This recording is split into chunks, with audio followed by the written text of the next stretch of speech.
Hello, and welcome to the Holistic Fitness Podcast, where you'll learn how to get your goals without burning out. I'm your host, Laurie, and this show isn't just about movement and nutrition. You probably already know that exercise and nutrition is important for your mental and physical health and well-being. But it's also about stress management, mindset, shedding those limiting beliefs, and working through some of that childhood trauma while you're at it. Today, I'm joined by Benjy, who believes that there's a fine line between emotional awareness and spiritual awakening, and that is where Benjy thrives as a mentor and teacher, guiding people to emotional mastery. Benjy bridges the gaps between psychology, spirituality, and philosophy. Those three realms are all intrinsically connected in Benjy's complete, unique, and yet intuitively and compelling simple approach to self-love and emotional mastery. His overall approach is about feelings first, referring to the notion that we can all master our emotions directly without the need for deep intellectual analysis, ultra-spiritual practices, or pharmaceutical medications. He teaches people how to connect directly with the emotions and sensations of their body without fear, guilt, and shame, and how to allow these feelings to run through them so they can truly be released. It's about building an emotional muscle, not seeking rational answers. As he says, emotional healing is not an intellectual activity, which, I mean, I can relate to because I know my brain always tries to run the show. Throughout this thought-provoking conversation, we touch on topics such as emotional fitness training and why talking about your trauma isn't actually getting you the results that you want. The three elements of your experience of reality, so thoughts, emotions, and sensations, and the subconscious cycle between them. How we repress our emotions in moments of pain, and how this creates harmful defense mechanisms that persist over time. And lastly, we discuss how your body is trying to help you heal through the very discomfort that you do your best to avoid. If you feel like there's some sort of invisible force holding you back, you definitely want to tune in and listen to Benjy and I chat. How are you going tonight, Benjy? I'm doing very well, actually. It's nice already just having a brief chat with you, and yeah, I've got a great energy. I'm really happy to be here and to be able to share some thoughts with you.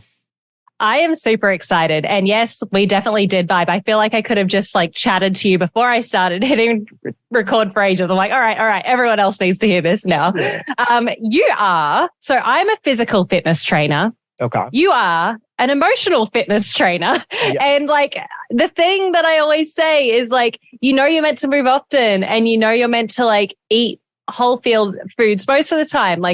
I don't feel like it's rocket science, but it's usually these hidden things that we're going through that seems to be holding people back. So I'm going to start this podcast off with a question I ask everyone. And that is when you want to help people in this sort of way, generally there's a backstory. So can you tell me the context that I would need to know to know why you're an emotional fitness trainer today? Okay, so that's definitely a long and interesting story. It usually is. Yeah. The quick TLDR, too long didn't read version is, this is just who I am. It's taken me a lifetime's worth to finally find this. But the story, I guess, kind of starts probably 10 to 12 years ago back in law school when I was going down that path, and I knew from day one that law wasn't quite right for me. Mm-hmm. But what does a good Jewish boy with a background in philosophy do when he's given up on life? Well, he goes to law school. So I had been playing in a band for a while, and when that didn't go where I wanted it to, ended up in law school. And by the second or third year, I was just so anxious and depressed that I couldn't get out of bed. I couldn't eat. I couldn't sleep.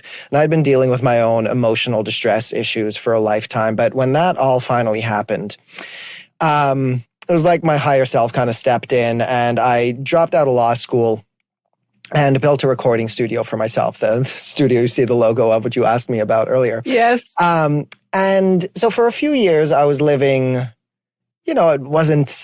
it was a struggle and it was tough, but I was living my dreams. I was doing what felt good and what was passionate to me, and I was helping people in my own way because the recording studio was called Flip the Industry, and I was dedicated to helping emerging musicians.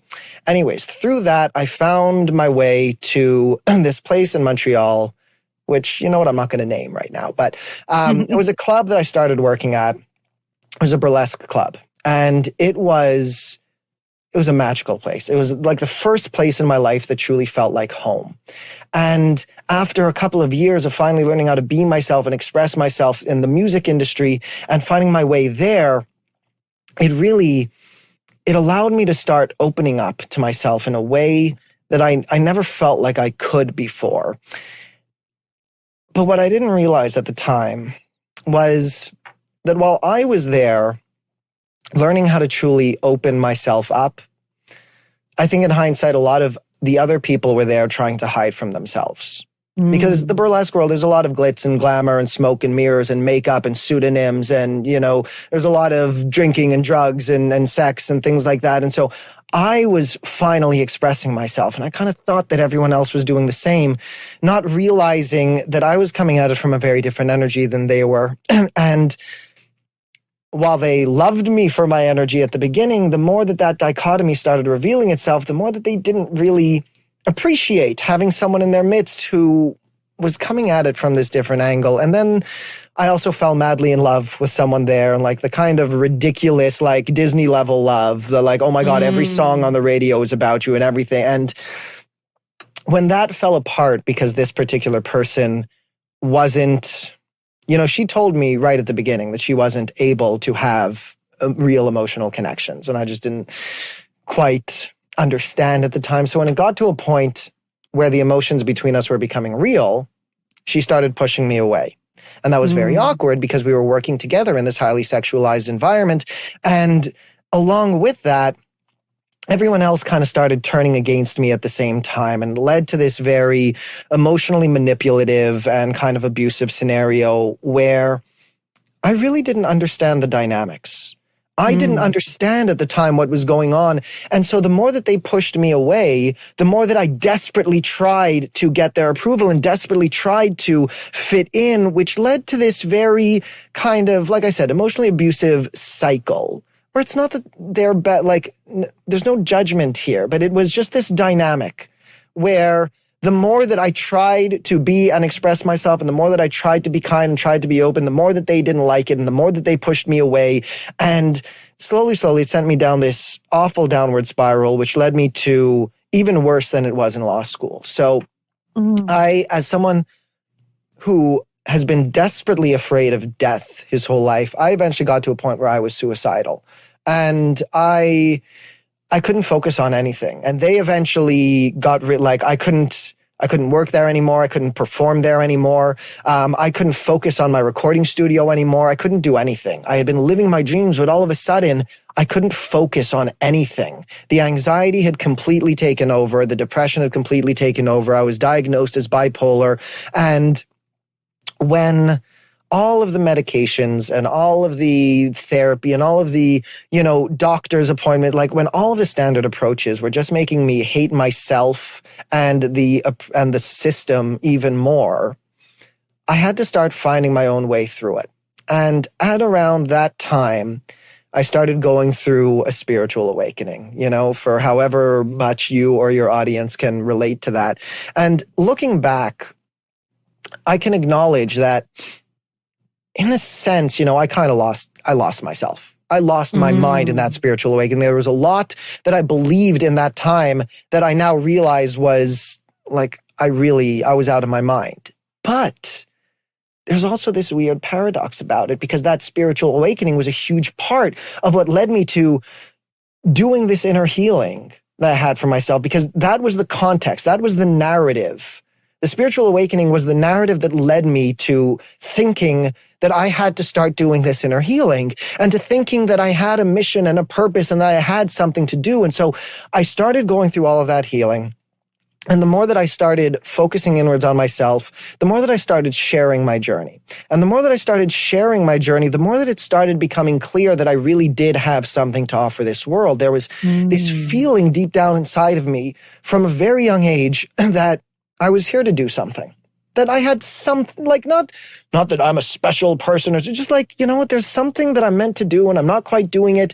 And the more that I try and seek it out, the more that it eludes me, and it feels very weird and egotistical and arrogant to believe that I have a purpose. So I pushed that away for most of my life. But then as I started going through this healing and sharing myself, it started becoming clear that I actually do have a way of expressing myself. I have a path and an approach that I've been finding for myself, and that the more that I express myself without holding back, the more that I am having an impact on people. And so bit by bit, it all just kind of snowballed into me stepping into this role as a mental health coach and emotional fitness trainer. And I will admit that at the beginning, it was weird in the same way that like it was when I dropped out of law school and built my recording studio. That was weird. You have no background as a sound engineer. You've never built anything in your life. What gives you the idea that you could just build a recording studio? Well, I did it. So the same with the emotional fitness training. At the time, like even I acknowledge it's weird that I'm doing this. But the more that I did it and the more that I express and the more that I've built my skills and my confidence and developed my self-love and developed the tools and the techniques that I teach people now over the last few years, the more clear it has become that at least that portion of the spiritual awakening was real. Because how can I possibly have this kind of impact on my clients if the journey that brought me there was completely false? So it seemed to me that like just at a certain point, my life fell apart so that the universe could step in and be like, all right, Benjy, you got to have the first like 27 years of your life just playing the human game kind of. And now it's time for you to remember who you are and remember what you're doing here. And you're going to have to go through a few years of trauma and pain. And by healing your own pain, you will have the context and the wisdom and the compassion needed to show up for others who are going through that same sort of thing in a way that a lot of therapists or counselors who have just studied this stuff out of books, who haven't been through that journey themselves, aren't able to. And it's by just showing up as my truest self and sharing without any filter, like I just did for the last 5 minutes, that those who need me and who resonate with my approach and my wisdom find me. And the beauty of it is that I just get to then show up as the most authentic version of myself, share the tools and skills and wisdom that I learned along the way, and be there for people with a level of compassion and self-awareness that has taken a lifetime to master. Benjy, thank you so much for sharing your story. And I'm so happy for you that you now get to teach the medicine that you most needed. And there's two parts of your journey in particular that I feel that so many people would resonate with. Like one, that going to school when you know it's not quite right for you, you know that, you know, some people, they know they want to be a doctor, they know they want to be a lawyer, they know they want to be in business, but you really experience that like, okay, I'm getting this pressure, you know, maybe because of my identity of who I am to go to law school now, and then having that aha moment to go and create something for yourself, living your best life. But then everyone also knows what it's like to feel in love, and to be on the end of it where maybe you're the one that's more avoidant or you're the one who's more attached. And you and I are the same. When I'm not feeling loved, I'll give 10,000% more, you know? And then, you know, it does sometimes create a dynamic where you end up feeling isolated, and you certainly needed to go through that dark night of the soul to be able to help and teach people in the way you do today. And I think just from your whole story, but particularly that love piece and the work piece, the study piece would resonate with so many people. So thank you for sharing. Yeah, my pleasure. And you touched on a few really important points there, which is one is that dynamic of either the avoidant or the overgiving. And that was the context behind the narrative of the spiritual awakening that I was talking about. So I don't know if you or any of your listeners have heard of this concept of the twin flames. Yes. That was the narrative that drew me in. So it was like a few months after she kind of cut me out, which again was very awkward because we were working together. So how do you ghost someone that you see on a regular basis? But, very awkward. And especially as a burlesque club. So like I said, highly sexualized environment. And she was let's say, partaking in that. That makes for some drama, Benjy. Yeah, exactly. So it was probably like 3 to 4 months after she kind of cut me out in that way. And I literally could not stop thinking about her. I mean, like, not a minute of my day could go by where I couldn't stop thinking. And it was insane. Yeah. So it took me a while to realize, like, something is like, to even realize, I guess I love this woman. It took me a while to even figure that out. And so then one day I was scrolling down Facebook and I came across a suggested group that said, Unconditional Self-Love Twin Flame Community. And as soon as I saw those words, I'd never heard those words before. But as soon as I heard those words, twin flames, something like snapped in my brain and I felt like, oh my God, that's exactly it. And I understand. And so I started going down that rabbit hole. And the whole twin flame narrative, which again, I don't believe it now in the way that I believed it then, but it was the catalyst for everything that I went into. So I believe like the universe used that narrative of twin flames to get me to where I needed to be. But the narrative of it talks about the whole runner and chaser dynamic. Now, it portrays it in this spiritual sort of way where, you know, if the chaser wants, and me being the chaser in that dynamic, if the chaser ever wants to be with this person, then firstly, you have to do your own healing because that chasing energy, that desperate attachment energy at the spiritual level is pushing the other person away. So you have to focus in and do your own work and do that healing and then step into your mission work because it's only when you are standing in your power in that way that the other person, the runner who is currently being so repelled by that energy, can finally find their way back to you. So it was with that, and there was also another portion of the narrative which said that because the two people are one soul, kind of, or connected souls, that if one person does the healing, then the other person will do the healing or will be healed as well. And since I was so in love with her at that time, and since she was, from all perceptions, in more pain than I was. She was an alcoholic. She was suicidal, whereas I thought that I loved myself at the time. I had a lot of work to do. But so I dove into that healing because this narrative was telling me if I heal, then she will feel better. So I didn't realize how much work I had left to do on myself, which is how the weirdness of this awakening and that narrative comes into play, that if it wasn't for that narrative, which I fully believed at the time, but I don't believe in anymore, I wouldn't have done the work. I wouldn't have stepped into this role. So I needed to kind of lose my mind for a while and believe something that was so out of this world. And yet, here I am on the other side of it, finally feeling like I am me. And I spent the first 27 to 30 years of my life, there was some part of me that knew that I was waiting to become something, like a conscious part of myself. I knew out loud in my own head that like, I'm not me yet. I'm waiting for something. And then coming out the other side of this, it's like, oh yeah. Here I am. This is what, exactly. Here I am, world. I am Benjy. Thanks for having me.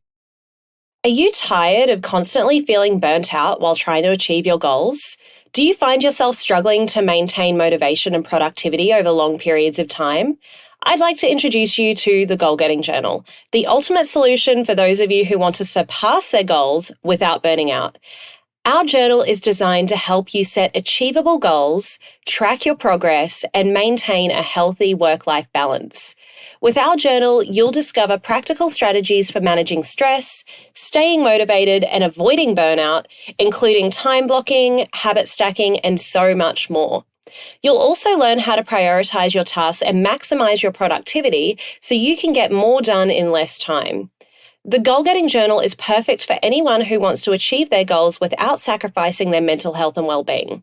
Whether you're an entrepreneur, a student, or just someone who wants to make any positive change in your life, the Goal Getting Journal can help you stay on track and avoid burnout. And for Holistic Fitness podcast listeners, you can get 20% off your first journal using the code HFPodcast. Go to goalgettingjournal.com and type HF podcast at checkout to get your discount. So what are you waiting for? Order the Goal Getting Journal today and start getting your goals without burning out.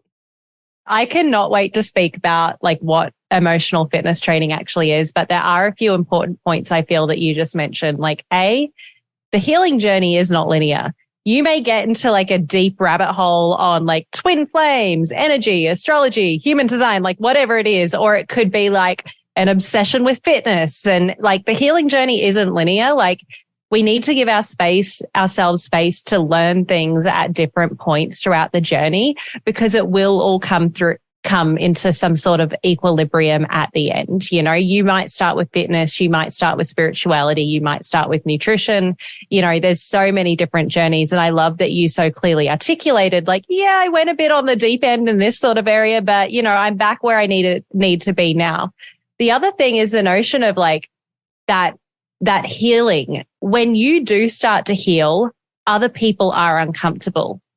And you also mentioned this when you spoke, you went into the club, and you being you at the time did make other people uncomfortable, even though you did, I guess, go back down into that kind of like that dark, deep space again. But the people in your life when you're healing, whether it's physical, you know, you're working on your body, you're working on your mind, they will either rise to your level or you'll say goodbye to them because they simply cannot exist in the space you're in. And as a fitness trainer, you know, I'm not even doing well, you know, some could argue it's deep spiritual work for sure, but as a fitness trainer, you see so many breakups when somebody starts to level up and the people in their life are just holding them back rather than helping them elevate to the best version of themselves.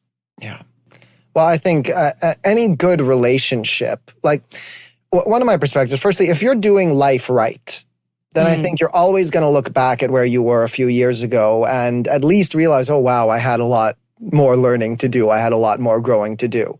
You're always, yes. I don't want to use the word embarrassment looking back, but that's the best way to, you'll always look back at the version of yourself 5 years ago and be like, oh, whoa, I thought I knew a lot then, but I didn't. So life is about growing and evolving. And I think that any good relationship needs to be based on both parties growing in a similar direction. You don't need to be the same person. You can have different interests and all of that. But that's where the whole phrase growing apart doesn't just mean that that you separate. Like people grow apart. And if one person is growing or growing in a particular direction and the other person isn't ready, willing, or able to follow in that same direction, then unfortunately the healthiest thing, yes, is to walk away and recognize that it's okay to acknowledge that a particular relationship or a particular place or a particular job was right for you at a certain point in your life and then was no longer right for you. I think a lot of people,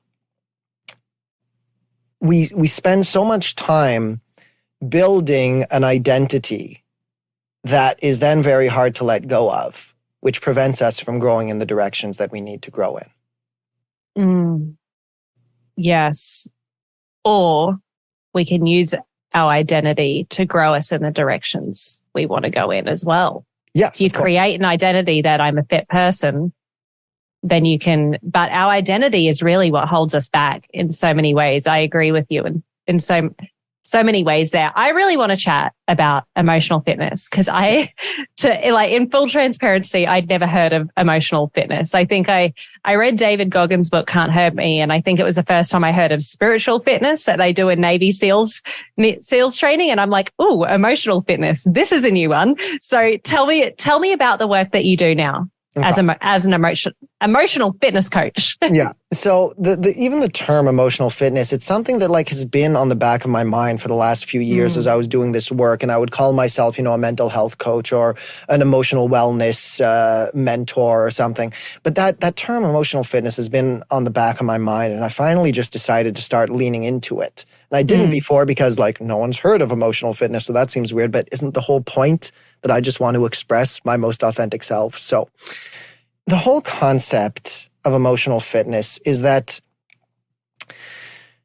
it requires strength and skills and tools to actually confront the discomfort that's going on in our body head on. And that discomfort is our body's way of trying to help us. When we feel that turning feeling in the pit of your stomach, the tightness in your chest, the lump in your throat, or discomfort, like you're holding tension in your shoulders and stuff like that. All of these are signals, part of a cycle that's going on inside of you. And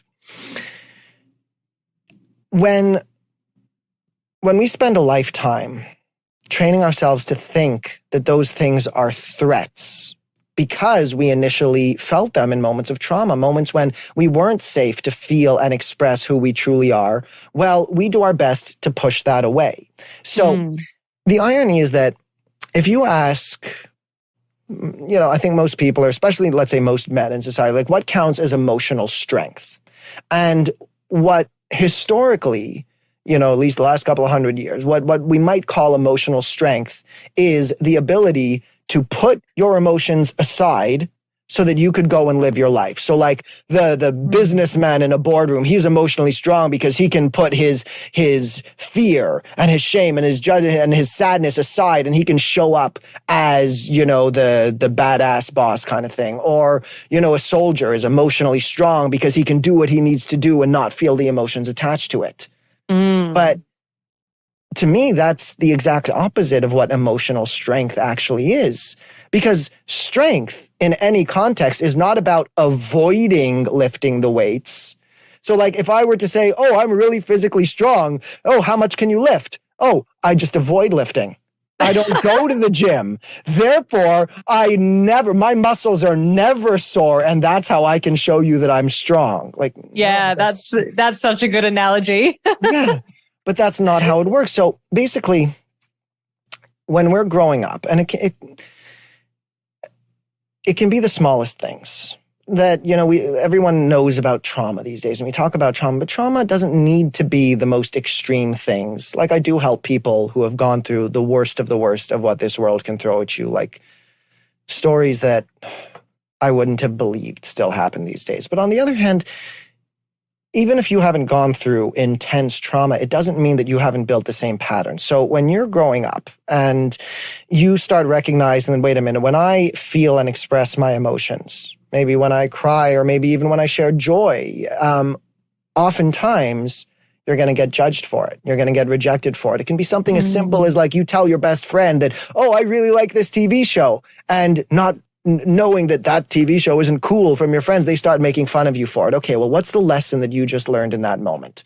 The lesson that you learned is when I share my true self, openly, it leads to judgment, it leads to rejection, and it leads to pain. Okay, so especially at that age, you don't have the skills and the tools and the strength of how to properly process and deal with that pain, and you don't want to experience it again. So what do? You decide, okay, well, who do I have to be, or who do I have to pretend to be so that I don't experience that same pain anymore? And when we're growing up, most of us, our parents, having not truly mastered their own emotions yet, they end up putting their pain off onto us. They'll snap at us, they get angry at us because they don't know how to handle it. And I think that one of the most painful things as a parent is watching your kid be in pain and not knowing how to handle it. So sometimes, even when you're expressing your pain to the one person, that your mom, your dad, the person in your life who's supposed to protect you and care for you more than anything else, and that triggers them because it makes them feel afraid and insecure, and they snap at you because that's the only way that they know how to deal with you. So this is even in the best case scenarios. The parents who really do love their children but just haven't mastered themselves, even in the best case scenarios, those great parents will snap at you or will judge you or will punish you because they don't know how else to handle this situation, and because they're feeling afraid in that moment because here's their kid doing something that's either going to cause them pain or is going to lead them to a bad future. So the parents react in this way. And throughout our lives, we start developing our identities and our personalities around all of those defense mechanisms that we use to keep ourselves safe from that discomfort. Except that feeling that discomfort in the moment is necessary. This is your body's way of trying to process something. That turning feeling in the pit of your stomach is one of your body's ways of trying to process shame or guilt or fear, and that lump in your throat, that tightness in your chest, or there are all sorts of things that your body needs to do in order to actually release these emotions. But we spend our lifetimes training ourselves not to do it. So it's like in that initial moment of trauma, the heart is saying to you, okay, I need to do something right now. We need to shake. We need to scream. We need to cry. We need to feel this. We need to allow this discomfort to move through us. But the brain is thinking, wait a minute, I'm not safe in this moment. And the last time that we actually did that we did scream or cry or express ourselves, that led to pain and it led to rejection. So we're not going to do that right now. I want you to hold on to that pain and I'm going to come back around and deal with it later when we're safe. So the heart goes, okay, I'm going to hold on to it. And we keep on doing that. Now, every moment of trying to feel that pain, where your heart is trying to make you feel that discomfort, that would be one rep. One moment of lifting that emotional weight. Like, hey, we're trying to do this. I'm trying to stay emotionally fit. We need to cry. We need to scream. We need to shake. We need to talk it out. We need to move. We need to do whatever it is that we need to do to release this energy. But we go out of our way not to. So as we progress through our lives, that emotional muscle starts deteriorating.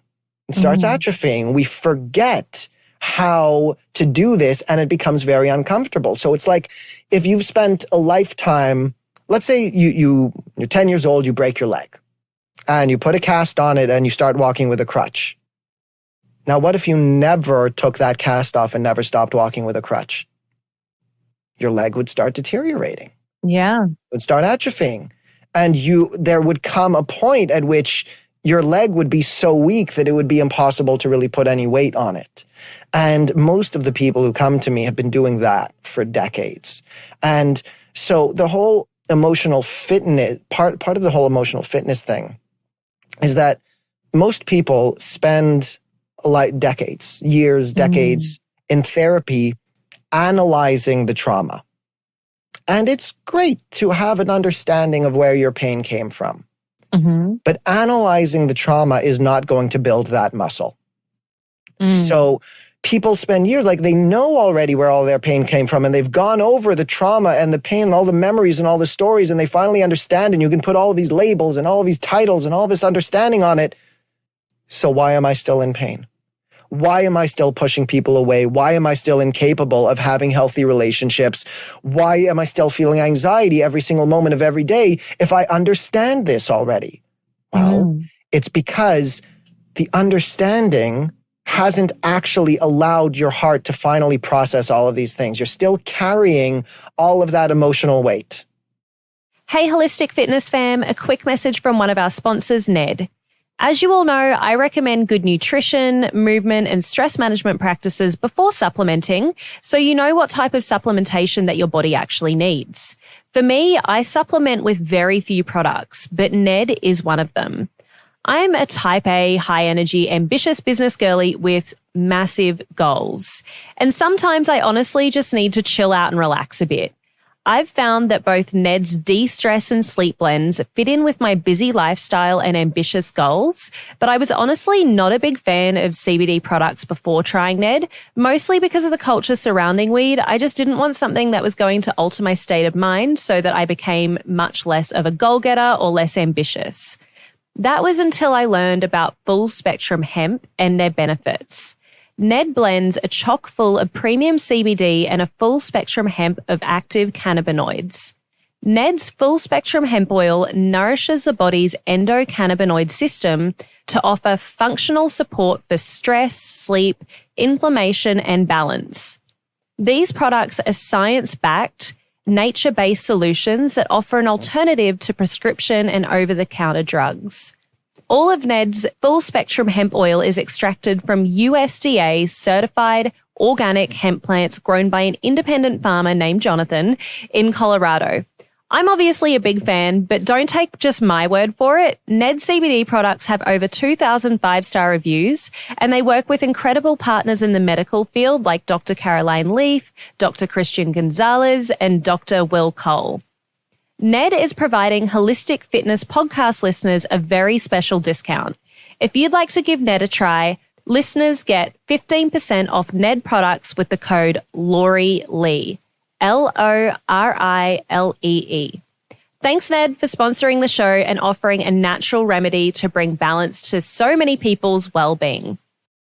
intellectually understanding something versus being able to execute on it are two different things. And it sounds like getting in touch with your body and being able to know when to cry it out, shake it out, move it out is really, how we need to be processing ourselves, all of this. But if I'm being honest, I think for most people, it's much easier to rely on a neurotransmitter to distract ourselves by scrolling or by having a drink or by going on Netflix. And I think that's what most people do, or we're workaholics. We keep ourselves busy. This is how we cope.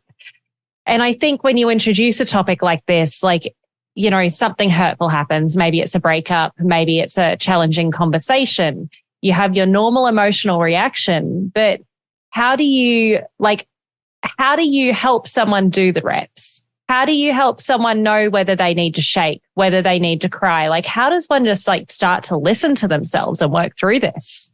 So there's a process that needs to happen first before we can even really get to that. And the first thing that we need to start practicing is showing your brain that you are safe.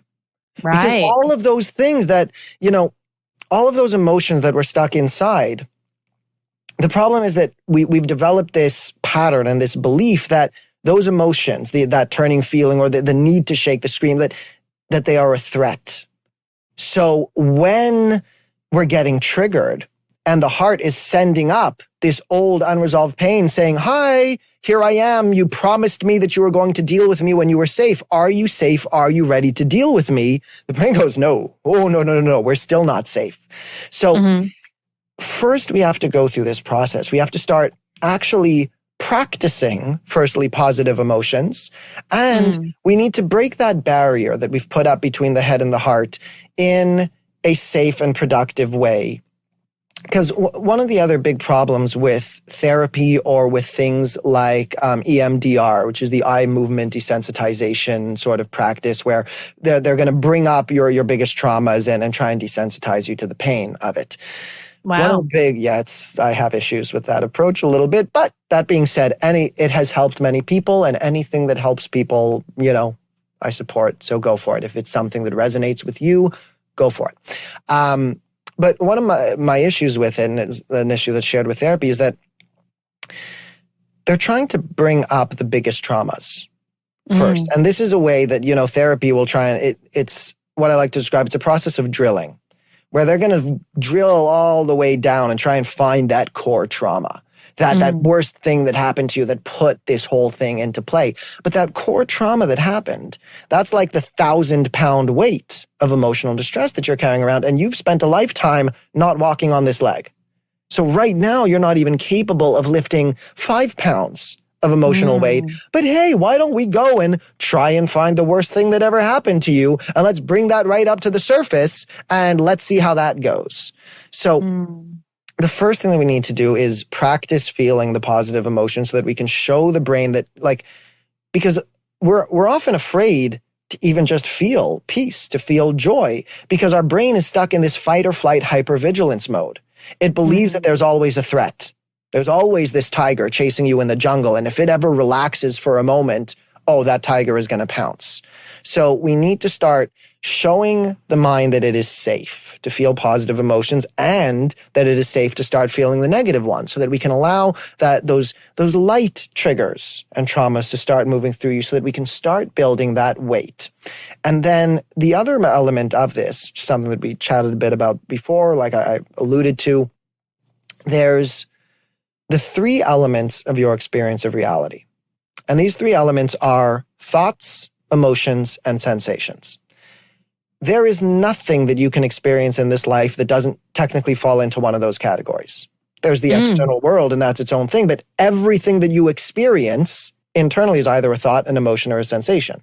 So as we're talking right now, there's these sensations, these sounds that are hitting your ears, which are, vibrating your eardrums. Then there's the meaning that's associated with them, which is interpreted through thought. And then there's the emotion, this intangible thing that I actually believe is a 6th sense. We talk about the 5 main senses, but emotions are this intangible thing. The same way that you can't really describe in words what a strawberry tastes like, but you know what a strawberry tastes like. The same way that you can't really describe in words what love is, what joy is, what sadness is, and you can't really point to it anywhere, but it's something that you experience every moment of every day. You're somewhere on this emotional scale. The same way that like every moment of every day, even if there's silence around you, you're technically hearing sounds. You always hear something. You're always tasting something. Emotions are a sense. And there is this cycle that's constantly going on between those three elements of your experience, your thoughts, your emotions, and sensations. So when, for example, something happens from the outside world and it triggers you, it reminds you of something that happened from the past. Maybe it triggers that memory, which is a thought. So it reminds you, let's say, of something that you're embarrassed about from 10, 15 years ago. And that memory creates that tension somewhere in your stomach. And that part of you knots up a little bit. And that sensation sends this message to your subconscious mind that you're in danger. So that manifests itself as fear. And that fear is something that your brain doesn't like the idea. Your conscious mind doesn't like the idea that it doesn't know where this fear is coming from. So it starts translating that fear into thoughts. It starts trying to put that fear onto something, even though that fear is actually coming from something that happened a long time ago. It's trying to analyze it or trying to attach it to something. And those thoughts create more sensations. Those sensations create more emotions. Those emotions create more thoughts. Around and around and around and around we go, because we've never learned, firstly, that these are separate experiences or how to deal with any of them. So anxiety, for example, we use that word generically and no one really ever stops to, even though people experience it as this complex thing, I don't think I've ever heard anyone else other than, me and my teachings stop to point out that anxiety is actually three separate things. It's the cycling negative thoughts, the constant calculus of how everything can constantly go wrong. It's that turning feeling in the pit of your stomach or the tightness in your chest, that's what made me unable to eat and unable to sleep when I was in law school. It was, it feels like physical pain, but it's not technically physical because you can't see that on an MRI or an X-ray. You feel it in your stomach, you feel it in your chest, but it's not technically a physical thing. So it's that energetic sensation, as I like to call it. And then there's the fear, this intangible sense of dread that you can't point to and you can't really describe, but it's just this emotion that's always there. You are constantly afraid. And people who have dealt with anxiety, as I have, will recognize those three elements. But when we use the word anxiety, we don't really recognize all of those things. Or we use it as a generic term. Like I used to use the word anxiety mainly to talk about that turning feeling in my stomach, even though it was really all of these things. So each element of that is manipulating the other. And I think going back, your original question was how to know when to shake, how to know when to do these things. Like I said, step number 1 was showing our minds and our bodies that we're safe. Step number 2 is learning how to isolate these three elements because they are manipulating each other, but they are separate experiences. So first, we need to learn how to deal with our thoughts as their own thing. We start with the thoughts because that's where most of us live most of our lives. We've disconnected ourselves from our emotions. And until we learn to recognize that our thoughts around a certain situation are illusions, all of the judgment, all of the self-pity, all of the worry, all of the constant calculation that we have, it's not real. So first we need to understand that and identify, and we need to learn practical tools and skills of how to take control of those cycling thoughts so that we can recognize, okay, these thoughts are actually just manifestations of an unresolved emotion. It's my brain trying to make sense of pain that it doesn't know how to feel because we can never just stop thinking. So, okay, we deal with the thoughts, we put them aside as one thing. Then we can learn how to deal with the emotions, how to allow ourselves to feel all of those intangible emotions, especially the negative ones, and recognize that the fact that you're feeling some fear, some anger, some sadness right now, that's okay. And it doesn't mean anything.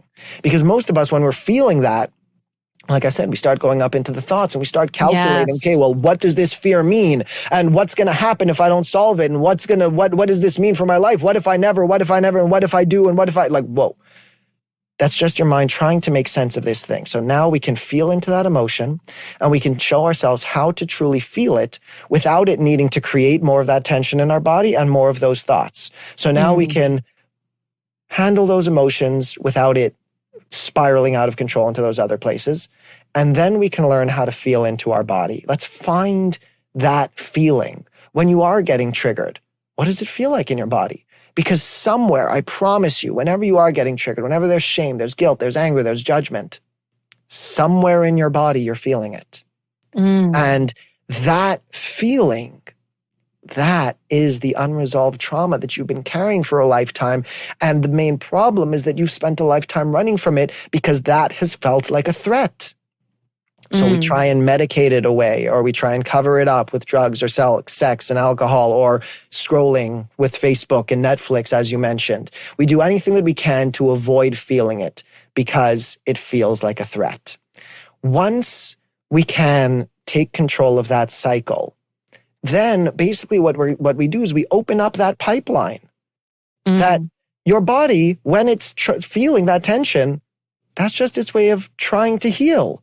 So when you can learn how to lean into that, when your body is feeling that, okay, let's get the emotions out of the way so that can happen. Let's get the thoughts out of the way. Let's calm the body so that we're not tensing up around this. Then the body can finally go through the purging process that it's been trying to go through this whole time. I love the way that you explain that with like the 3 different processes. And you're right. It's not, we know those 3 different processes are there, the thoughts, the emotions, and the sensations, but we don't necessarily separate them and then deal with them individually and like, okay, let's put the cerebral stuff to the side here and focus really on the emotions that we're feeling. And I love, all the analogies of how you would start to look at the emotions and how we shouldn't be picking up that like 1,000 pound weight straight away, because it's so true. You have so much to share on this topic, but we don't have much time left. So I'm just gonna, we've only got about 5 minutes left to chat. So I'm going to open up the floor to you. Is there anything that you haven't shared yet today that you really, really wanted to share with the audience? I think we did a pretty good job of covering some of the main topics here. Yes. I guess just in that vague sense, that there's nothing coming to mind in particular that like, you know what, no, I didn't mention that. I think what this all comes down to is learning to feel safe in the moment and in your body, and to start recognizing all of the ways that you haven't throughout your life, that the body has been stuck in this fight or flight state for a lifetime. And we've never really acknowledged that. And what we want to start recognizing is that the discomfort that's coming up in our body, while it can be uncomfortable, can even be painful, it can't actually hurt you. That turning feeling, the lump in your chest, the tightness, the whatever it is that you're feeling inside that you've been running from, the irony is that it can't harm you. The way that I like to express it, confronting your demons can be painful, but it can't actually hurt you, and it's the only way to heal.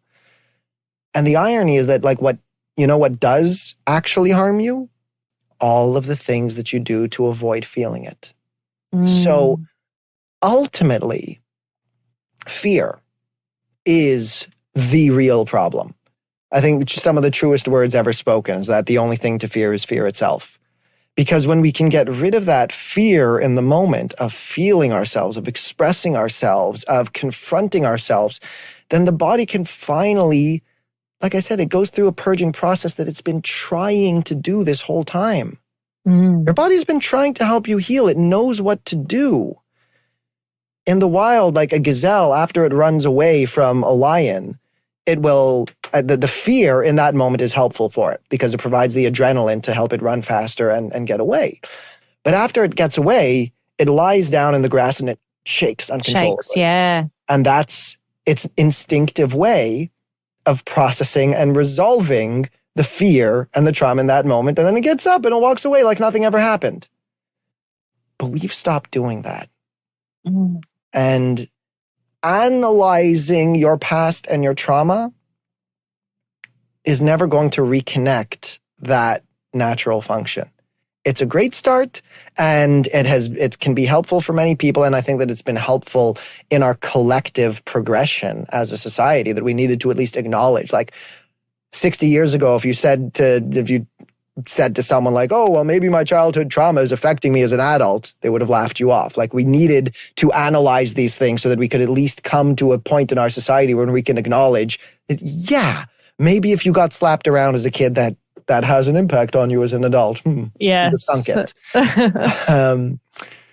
But when you can allow yourself to finally reconnect with what your body is trying to do for you, the healing doesn't need to be a lifelong process. It doesn't need to be traumatic. It doesn't need to be analytical or painful, really.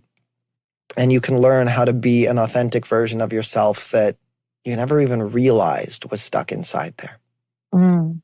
I love that sentiment. Like, it doesn't have to be hard work. I think we over-engineer everything, including fitness, what I teach. And, by the sounds of like emotions and stuff like that, maybe it is hard work for some people, but it really can be like that Giselle for some people, of running away from that fear and then just shaking it off like uncontrollably to create the new version of themselves. Well, so I do want to depending on what you mean by the phrase hard work, because I don't want to give off this impression that like someone comes to me and I'm just going to wave a magic wand and take all your pain away.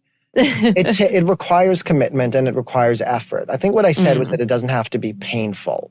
And it doesn't have to be hard work in the sense that it doesn't need to be this deep analytical logic problem-solving process.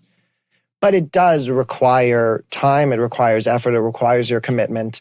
If you're looking for someone else to just wave a magic wand and take all of your pain away, then look, you're never going to learn the real tools and skills. You have the same way, like, you as a fitness trainer, you can't build someone's muscles for them. And there's no weight loss pill. Exactly. And working out doesn't need to be hard work in the sense that you can enjoy it and it can feel good. And it doesn't need to be this torturous thing, but it's going to be hard work necessarily. That's the whole point. Like, if you want to build muscle, you need to push your muscles to the point of failure. It doesn't need to be traumatic, and it doesn't need to, like, you don't need to be that that no pain, no gain kind of person. But yeah, you're going to need to put in the work. Yeah, absolutely. You'll need to put in the hours. You'll need to put in the repetitions for sure. Exactly. But you don't have to engineer it, over-engineer it is what I was more so meaning by that. I've really enjoyed chatting to you, Benjy. We do have a final question on this podcast. And that question is, if you could give just one sentence of advice to your 20-year-old self, what would you tell him? Good question. Interesting question. I think with myself in particular, I would try and tell him that feeling that he has inside, that he's here to do, that he has something worth sharing with this world, is real, and that he should follow it more. Because like I said, I spent a long time pushing it away and thinking that I was just arrogant for believing it. Yes. Yeah. Benjy needed some validation from you. I love that. I'm sure so many people that have listened today just want to learn so much more about emotional fitness. Like, we really just scratched the surface of your work and what you talked about. So where can we all find you and get to know more about you? Okay. So for anyone who is interested, a few ways. Number one, you can go to my main webpage, which is benjysherercoaching.com. Check the podcast for how to spell my name. And there you'll get a bit of info about me and about my program, my coaching. To go into a deeper dive of it, I have a webinar. It's called Healing Feelings First, which you can find at same website, benjysherercoaching.com/replay. So you can watch that. It's about an hour long, and we'll talk about the 5 main shifts in perspective that you're going to need to make in order to start this healing journey appropriately.